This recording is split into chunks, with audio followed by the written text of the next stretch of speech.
Hello friends, welcome to life study के platform पे आप सभी का स्वागत है। तो जैसा कि आपको पता है, हम अपने कंप्यूटर के एमसीक्यू डिस्कस कर रहे हैं। तो आज का फर्स्ट क्वेश्चन आ गया हमारे पास। With respect to computer virus, which one of the following statement is true. यहाँ पे बोला है कि कंप्यूटर वायरसेस जैसे हम पढ़ते हैं, ठीक है, कौन कौन से वायरस होते हैं। फॉर एग्जांपल हमारा बूट सेक्टर वायरस हो गया, ठीक है, इसके अलावा ट्रोजन हॉर्स हो गया। तो ये क्या हमारे टाइप ऑफ वायरसेस हैं, ठीक है। वायरस क्या करता है, हमारे सिस्टम को करप्ट करता है ना। तो वही लिखा है, इनमें से हमें यहाँ पे कुछ कथन दे रखे हैं। यहाँ पे बोला है इनमें से बताओ कौन सा वो कथन है वो ट्रू है। फर्स्ट लिखा है, it is a kind of physical impurity, है ना। अब जो हमारा कंप्यूटर वायरस होता है वो किस तरह का होता है, हमारा एक सॉफ्टवेयर होता है। तो फिजिकल इम्प्योरिटी का तो इससे कोई लेना देना नहीं है ना। तो यहाँ पे फर्स्ट ऑप्शन तो पहले डिस्कार्ड हो गया। नेक्स्ट आ गया, it is a computer program that infect a computer and thereby send unsolicited bulk email, ठीक है। यहाँ पे ये तो ठीक लिखा है कि एक कंप्यूटर प्रोग्राम होता है, ठीक है, और कंप्यूटर को हमारे इफेक्ट करता है, पर ये अनसोलिटेटेड ईमेल्स नहीं सेंड करता उसके बाद, ठीक है। तो यहाँ पे सेकंड ऑप्शन तो यहाँ पे गलत हो गया। नेक्स्ट लिखा है उन्होंने, it is a computer program which copies itself to infect a computer without the permission, या फिर इसको बोलते हैं without the knowledge of the user, ठीक है। तो यहाँ पे जो हमारा थर्ड ऑप्शन है वही क्या है यहाँ पे हमारा करेक्ट आंसर, ठीक है। ये हमारा कंप्यूटर का ऐसा प्रोग्राम होता है जो ये करता है, जैसे सिस्टम में वो एंटर हुआ या तो अपने आप की कॉपीज़ जनरेट करेगा, ठीक है। कॉपीज़ कौन जनरेट करता है, किस टाइप का वायरस, हमारा वॉर्म बोलते हैं उसको हम, ठीक है। वॉर्म एक ऐसा वायरस है या फिर एक ऐसा मालवेयर है जो एक्चुअल में करता है अपने आप की रेप्लिका जनरेट करता है, ठीक है, अपने आप की कॉपीज़ को जनरेट करता है, ठीक है, जिसकी हेल्प से वो करता है हमारे सिस्टम की रिसोर्सेज को यूटिलाइज करता है ज़्यादा से ज़्यादा, है ना, जिससे हमारा इन द एंड क्या होता है, हमारा सिस्टम स्लो पड़ जाता है, ठीक है। या फिर क्या करता है, एक टाइप का वायरस वो भी होते हैं जो हमारे सिस्टम को ही करप्ट कर देते हैं, ठीक है। तो यहाँ पे क्या होगा, ऑप्शन हमारा थर्ड करेक्ट आंसर होगा। नेक्स्ट क्वेश्चन आ गया, what is the fastest way to change all the slide layout and colour of Google presentation, ठीक है। गूगल प्रेजेंटेशन में अगर मुझे सारी की सारी स्लाइड को एक ही बार में क्या करना होगा, चेंज करना होगा उसका, ठीक है। उसकी लेआउट्स होंगी और उसके जो कलर्स होंगे उनको चेंज करना होगा, ठीक है। तो वो मैं किसकी हेल्प से कर सकता हूँ। फर्स्ट लिखा है, अप्लाई द ट्रांजिशन, ट्रांजिशन की हेल्प से कर सकता हूँ, ठीक है। नहीं कर सकता हूँ क्योंकि ट्रांजिशन में हम क्या करते हैं, इफेक्ट लगाते हैं, ठीक है। कि एक जब स्लाइड से हम दूसरी स्लाइड पे जब जाते हैं या जंप करते हैं या फिर ट्रांजिट करते हैं तो उस टाइम पे क्या होगा, है ना। तो यहाँ पे फर्स्ट ऑप्शन गलत हो गया। सेकंड लिखा है, अप्लाई अ न्यू थीम, कि हम क्या करेंगे, नई थीम अप्लाई करेंगे, ठीक है। तो इसमें जो हमारा सेकंड ऑप्शन है वही क्या होगा यहाँ पे करेक्ट आंसर, ठीक है। अब सिंपली क्या होगा, मान लो मेरे पहले कोई और थीम चल रही होगी, है ना। तो मैंने क्या किया, उसकी थीम को ही चेंज कर दिया। तो थीम को जैसे ही मैंने चेंज कर दिया, ठीक है, मान लो जो मैंने पहले मैं कुछ जो स्लाइड होगी वो मेरी ब्लू कलर की होगी, है ना।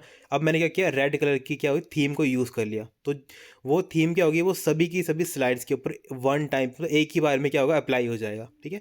तो ये हमारे एक फास्टेस्ट वे होता है जिसकी हेल्प से हम क्या करते हैं, अपनी स्लाइड का लेआउट भी चेंज करते हैं और उसका कलर्स को भी चेंज कर सकते हैं, ठीक है, किसके अंदर, गूगल प्रेजेंटेशन के अंदर, ठीक है।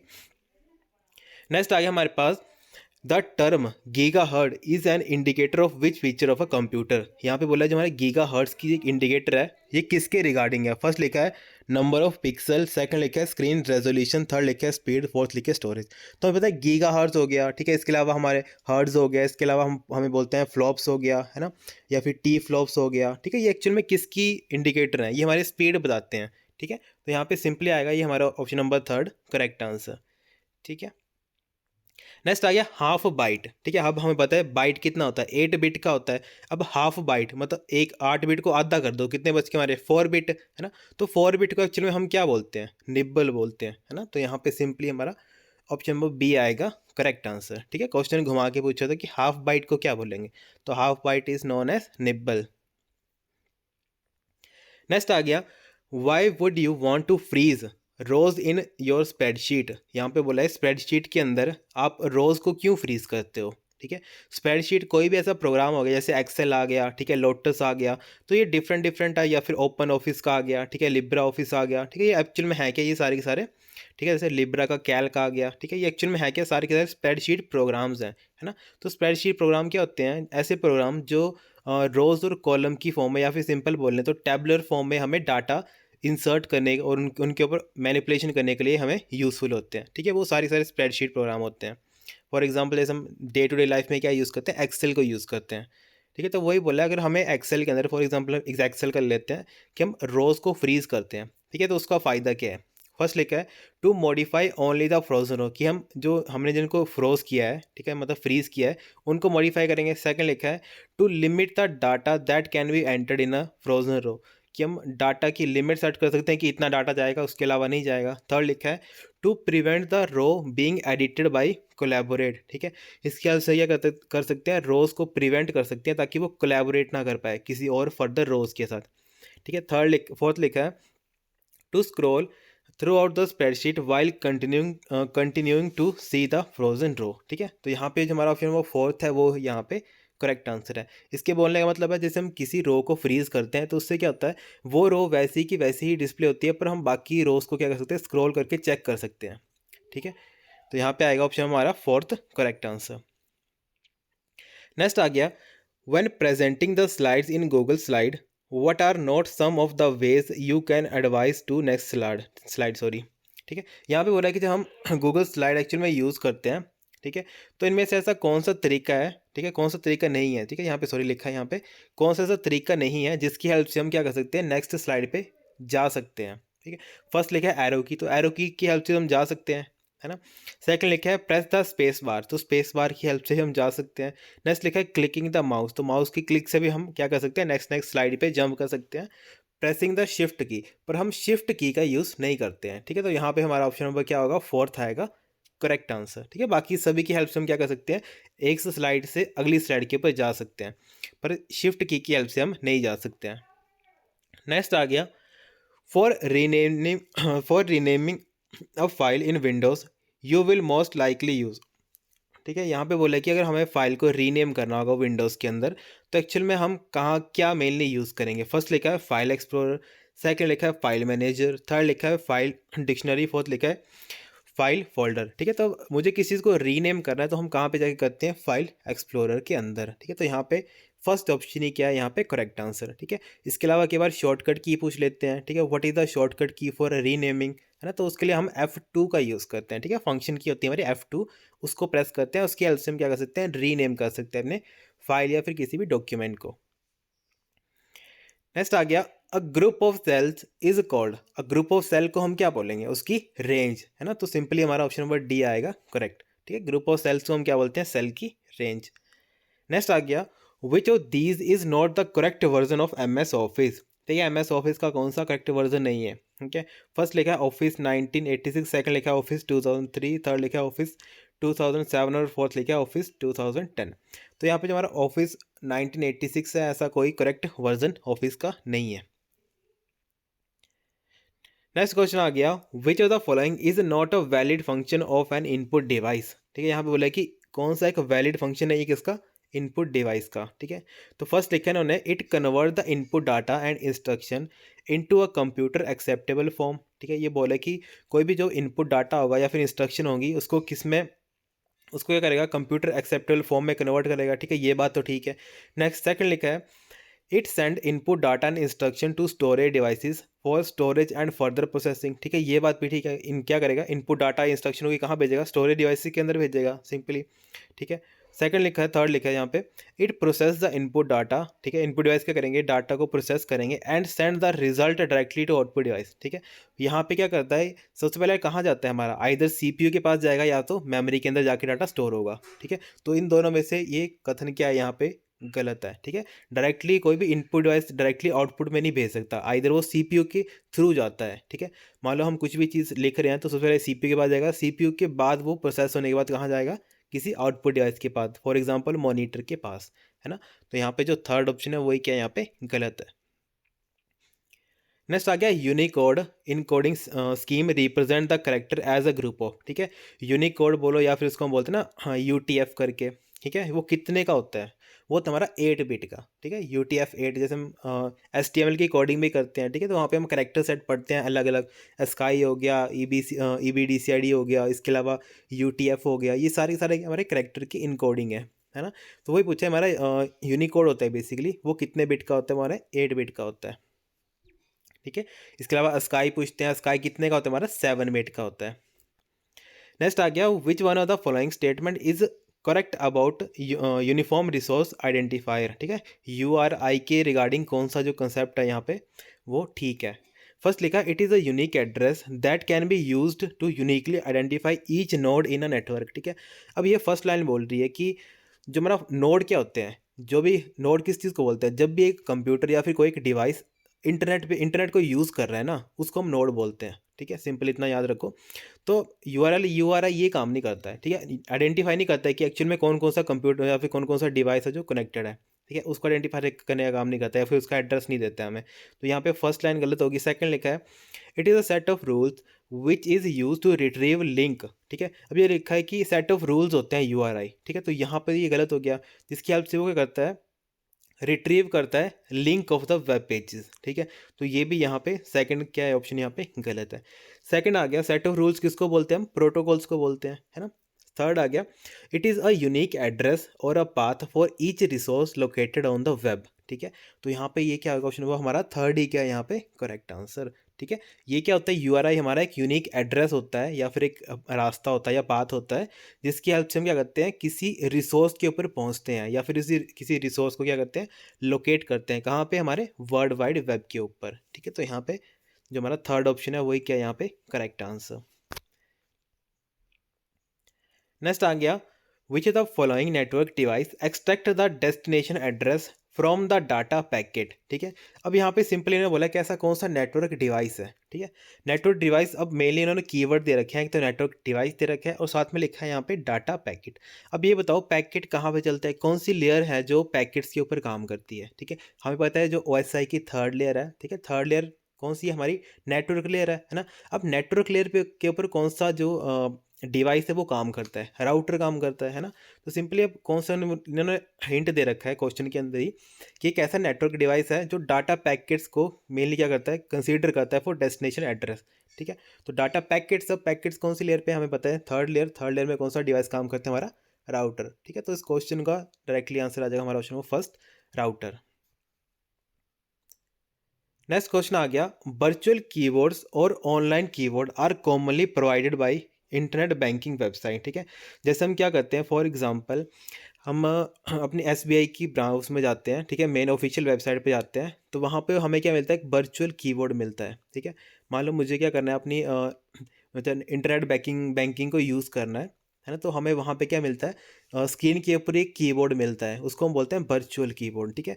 तो वर्चुअल कीबोर्ड हमें बैंकिंग वाले क्यों देते हैं, ठीक है। उसका सबसे बड़ा फ़ायदा ये होता है कि वो हमें, जब हम कुछ भी चीज़ अपने कीबोर्ड से एंटर कर रहे होते हैं ना, मान लो कि मैं किसी साइबर हब में बैठा हूँ, तो वहाँ पे मैं अपना बैंकिंग का डिटेल एंटर कर रहा हूँ, ठीक है। तो वहाँ पे जो सिस्टम होते हैं वो किसी और पर्सन के होते हैं, तो वो एक एक मतलब सॉफ्टवेयर आता है की लॉगर करके, ठीक है। तो वो उसकी हेल्प से हमारा जो पर्सनल डाटा है उसको क्या कर सकता है, वहाँ से जो भी हम कीज़ प्रेस करते हैं ना, जैसे मान लो मैंने अपना यूज़र नेम और पासवर्ड एंटर किया, ठीक है, उस ब्रांच में जाके या फिर उस साइबर हब में जाके मैं बैठ रहा हूँ, अपना यूटिलाइज़ कर रहा हूँ, तो वहाँ से वो बंदा क्या कर सकता है, जैसे मैं वहाँ से चला गया अपनी आईडी वगैरह लॉग आउट करके भी, तब भी वो मेरा, उसने क्या किया होगा, की लॉगर की हेल्प से जो भी मैंने कीज़ प्रेस की होंगी ना उसके कीबोर्ड के ऊपर, उसकी हेल्प से वो क्या कर सकता है, जो भी मेरा पर्सनल डाटा है, मान लो मेरा यूज़र नेम और पासवर्ड है, वो उसके पास जाके सेव हो जाएगा, ठीक है। तो इससे वो बाद में मेरा यूज़र नेम और पासवर्ड यूज़ कर सकता है, ठीक है। तब हमें बैंकिंग वगैरह देते हैं वर्चुअल कीबोर्ड, ठीक है। तो वर्चुअल कीबोर्ड क्या करते हैं, allow user to type password security, ठीक है। सिक्योरली हम क्या कर सकते हैं, पासवर्ड को एंटर कर सकते हैं वहाँ के ऊपर, ठीक है। इसका एग्जांपल देख लेना, जब हम कि ठीक है किसी वेबसाइट को ओपन कर लेना, चाहे वो एसबीआई का है, किसी बैंक का हो, वहाँ पे जब हम इंटरनेट बैंकिंग का यूज़ करते हैं, वहाँ पे देखना हमें एक वर्चुअल कीबोर्ड का ऑप्शन मिलता है वहाँ पे, ठीक है। इस चीज़ को चेक कर लेना आप एक बार। नेक्स्ट आ गया which of the following is not an antivirus software. Antivirus software कौन सा नहीं है, क्रिस्पी होता है, नॉर्टन भी होता है, लिनक्स क्या है, लिनक्स हमारा एक ऑपरेटिंग सिस्टम है, ठीक है। तो ये एंटीवायरस सॉफ्टवेयर नहीं है, तो यहाँ पे थर्ड ऑप्शन आएगा करेक्ट। नेक्स्ट आ गया which command is use to search all the text file in any drive, ठीक है। अब मुझे सारी की सारी टेक्स्ट फाइल को सर्च करना है, ठीक है। अब इसके लिए हम कौन सा वाइल्ड कार्ड करेक्टर यूज़ करते हैं, स्टार का यूज़ करते हैं, ठीक है। जब मुझे मल्टीपल फाइल्स यूज़ करनी होती हैं या सर्च करनी होती है, तब हम यूज़ करते हैं स्टार या फिर एस्ट्रिक के सिंबल को, ठीक है। तो सिंपली यहाँ पे ऑप्शन हमारा बी आएगा करेक्ट आंसर, ठीक है। ये एक करेक्ट क्या है, सीक्वेंस है। नेक्स्ट आ गया the peripheral devices of basic computer system does not include. यहाँ पे बोला है कि पेरिफेरल डिवाइस कौन सा नहीं होता है, प्रिंटर होता है, कीबोर्ड होता है, मॉनिटर होता है, पर सीपीयू पेरिफेरल डिवाइस नहीं होता है, ठीक है। सीपीयू पहले से ही एम्बेडेड होता है, ठीक है। तो यहाँ पे क्या आएगा, ये CPU यहाँ पे करेक्ट आंसर है, क्योंकि ये नॉट इंक्लूडेड होता है, ठीक है, क्योंकि ये पहले से ही हमारे मदरबोर्ड के ऊपर इंसर्ट होता है। नेक्स्ट आ गया, how many bytes equal to gigabyte, ठीक है, गीगाबाइट कितने उससे मिलकर बनेगा वो पूछा है।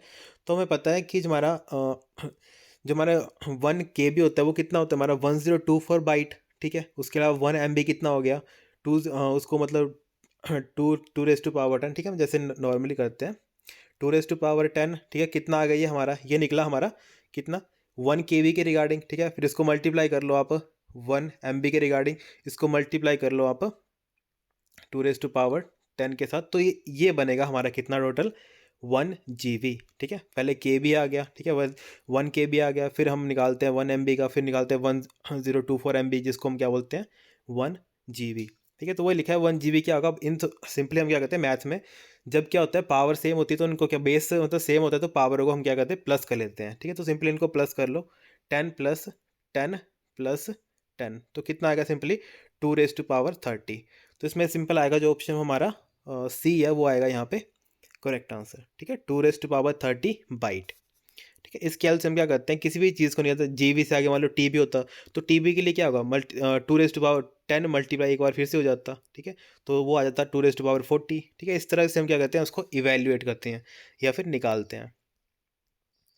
नेक्स्ट आ गया, in the context of computer and communication technology 1 MB is equal to, ठीक है, या फिर 1 MB इज इक्वल टू, ठीक है, 1 MB किसके बराबर होता है 1024 KB के, ठीक है। तो यहाँ पे ऑप्शन हमारा बी आएगा करेक्ट आंसर।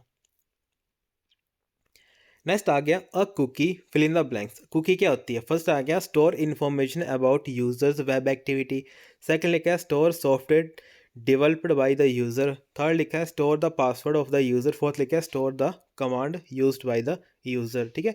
तो कुकी क्या होता है, ये इन्फॉर्मेशन स्टोर करता है किसकी, यूजर की वेब एक्टिविटी को, ठीक है, कि यूजर क्या अभी चेक कर रहा है, क्या देख रहा है ना, वो सारी की सारी क्या कहता है एक्टिविटी को क्या करता है स्टोर करके रखता है, ठीक है, कुकी।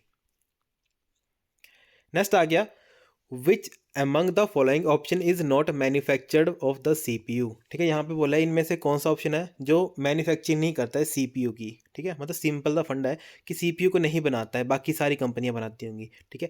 AMD बनाता है, ठीक है। नेक्स्ट आ गया इंटेल भी बनाता है, IBM वो भी बनाता है, ठीक है। टेक्सास इंस्ट्रूमेंट ये भी बनाता है, पर NVIDIA नहीं बनाता है, ठीक है। NVIDIA के क्या मिलते हैं हमें, ग्राफिक कार्ड मिलते हैं, ठीक है, या फिर GPU बोलते हैं उसका ना, ग्राफिक प्रोसेसिंग यूनिट, वो बनाता है हमारा NVIDIA। बाकी सारे के सारे किसके ऊपर क्या बनाते हैं हमारे CPUs बनाते हैं, ठीक है। तो यहाँ पे फिफ्थ ऑप्शन क्या आएगा करेक्ट आंसर। नेक्स्ट आ गया, अ टेराबाइट रिप्रेजेंट, टेराबाइट कितने बाइट को रिप्रेजेंट करेगा हमारा 1 ट्रिलियन को, ठीक है, और ये इंपॉर्टेंट है, ठीक है, याद रखना 1 terabyte equal to 1 trillion bytes. Next आ गया हमारे पास, task bar can be placed है, टास्क बार कहाँ प्लेस होता है, bottom of the screen, right side of screen, any side of the screen, या फिर bottom side and top side of screen only, ठीक है। तो टास्क बार बाय डिफॉल्ट कहाँ होता है हमारा बॉटम स्क्रीन पे होता है, पर इसको हम स्क्रीन पे कहीं भी एडजस्ट कर सकते हैं, ठीक है, एनीवेयर, चाहे आप नीचे रख लो, चाहे इसको लेफ्ट साइड रख लो, चाहे आप राइट साइड, चाहे आप उसको टॉप पे रख लो, ठीक है। तो इसका आंसर ऑप्शन आएगा third, any side of the screen. Next आ गया CPU, जिसको बोलते हैं central processing unit, is in a computer consist of, CPU के अंदर एक्चुअल में होता क्या क्या है, ठीक है। CPU के अंदर होता क्या है, उसकी कंट्रोल यूनिट होती है, उसका अर्थमेटिक लॉजिक यूनिट होता है, साथ ही साथ उसकी क्या होती है रजिस्टर होते हैं, या फिर उसको हम क्या बोलते हैं मेमोरीज बोलते हैं, ठीक है। किस टाइप की मेमोरीज आती है, वो प्राइमरी मेमोरीज के अंदर आता है। तो यहाँ पे सिंपल है, जो हमारा ऑप्शन नंबर थर्ड है वो आएगा करेक्ट आंसर। नेक्स्ट आ गया, which of the following is not an antivirus software, यहाँ पे बोला है कि इनमें से कौन सा एंटीवायरस नहीं है, क्रिस्पी होता है, नॉर्टन होता है, ठीक है। यहाँ पे लिनक्स क्या है हमारा एंटीवायरस सॉफ्टवेयर नहीं है, लिनक्स क्या हमारा एक ऑपरेटिंग सिस्टम है, किसने दिया था लिनक्स को, लिनस टोरवाल्ड ने, है ना। तो यहाँ पे थर्ड ऑप्शन क्या है करेक्ट आंसर आएगा। नेक्स्ट आ गया, when is the built in exception import error राइज्ड, ठीक है। यहाँ पे बोला है कि ये एरर कब आएगा, ठीक है, इम्पोर्ट एरर, ठीक है। इंपोर्ट एरर कब आता है, जब हम किसी फाइल को या फिर किसी फंक्शन को अपने कोड में ऐड कर रहे हैं पर वो एग्जिस्ट ही नहीं करता है, ठीक है, तब आता है हमें ये एरर। तो यहाँ पे हम ऑप्शन चेक कर लेते हैं। फर्स्ट लिखा है ना उन्होंने, it is raised when the index और subscript in a sequence is out of range, ठीक है, ये तो आता नहीं, ये गलत हो गया। सेकंड आ गया, it is raised when the requested module definition is not found, ठीक है। तो यहाँ पे जो फर्स्ट सेकंड आंसर है सेकंड ऑप्शन है वही क्या यहाँ पे करेक्ट आंसर है। ठीक है, ये कब आएगा, जो हमें हमने पढ़ लिया अभी कि कब आएगा, ये सिंपली जब जो हम मॉड्यूल या फिर एक फंक्शन हो गया वो हमें उसकी डेफिनेशन मिलेगी ही नहीं, है ना, तो ये तब आता है। तो यहाँ पे ऑप्शन नंबर सेकंड आएगा करेक्ट आंसर। नेक्स्ट आ गया, which of the following is use to modify and customize everything Windows. ठीक है, अगर विंडोज़ में मुझे क्या करना है, सिंपली कस्टमाइज़ करना है या फिर उसको मॉडिफाई करना है, तो कहाँ पे जाके करते हैं, कंट्रोल पैनल के ऊपर सिंपली, है ना। तो यहाँ पे जो हमारा फर्स्ट ऑप्शन है वही क्या होगा, यहाँ पे करेक्ट आंसर होगा। नेक्स्ट क्वेश्चन आ गया, which type of computer uses 8 bit code जिसको बोलते हैं EBCDIC। ठीक है, extended binary coded decimal interchange code. ठीक है, इसको बोला है कि 8 बिट ये कहाँ पे यूज़ करते हैं।